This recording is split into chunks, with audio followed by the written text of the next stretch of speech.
A new report has found that Cambodia's economic future is being jeopardized by corruption. A report by the Global Witness organization claims that millions of dollars paid by oil and mining companies are missing from national accounts. Mining giant BHP Billiton has confirmed it's paid $1 million to the Cambodian government, but Global Witness says the funds have not been declared in 2006 or 2007 government revenue reports. It also alleges $7.5 million has been paid to the Cambodian National Petroleum Authority by Indonesian firm PT Medco Energy Internasional. But that money doesn't appear to have reached the national treasury either. The Cambodian government could not be contacted for comment, but has previously denied similar allegations.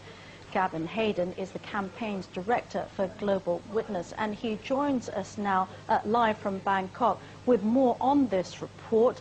Gavin, just to explain a little bit more about Global Witness, I mean, you are a research organization that has sought to break the links between exploitation of natural resources and corruption and conflict. Can you tell us how you came about the evidence to make these allegations? Yes, our speciality is doing detailed on-the-ground investigations and then actually trying to track the money to find out where it's gone and what's happened in relation to those investigations. And we've, for example, nominated the Nobel Peace Prize for 2002 for our work addressing conflict diamonds in Africa. So can you tell us about the evidence in this particular case? Sure. What we looked at was effectively how Cambodia's oil and mining industries, which should be generating a huge amount of money for the country and are just starting to really take off, have developed with almost no governance and transparency framework in place to actually make sure that money gets through to the national budget. And we've visited various different locations in Cambodia. We've spoken to lots of people, sometimes inside the very companies that are operating in the country. And the universal report is there's a real fundamental problem here.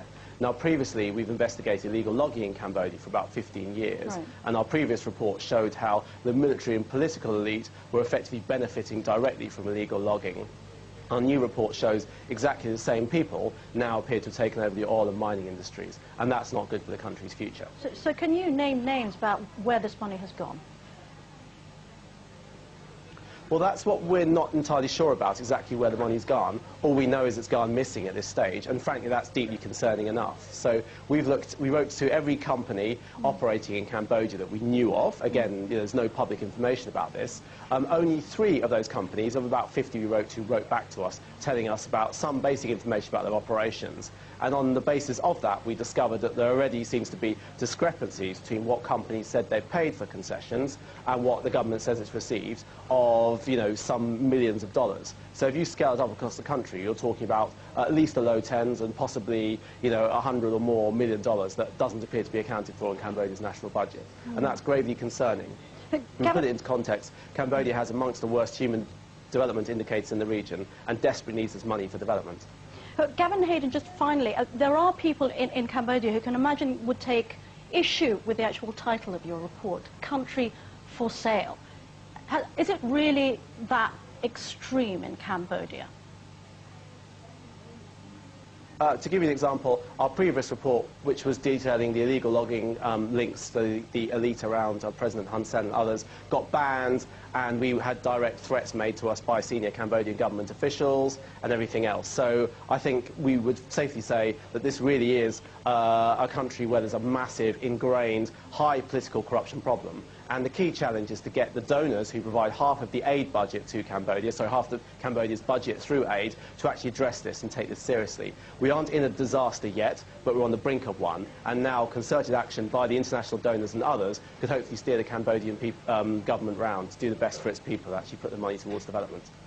Thank you very much indeed. Gavin Hayden of Global Witness, live from Bangkok. Russian media's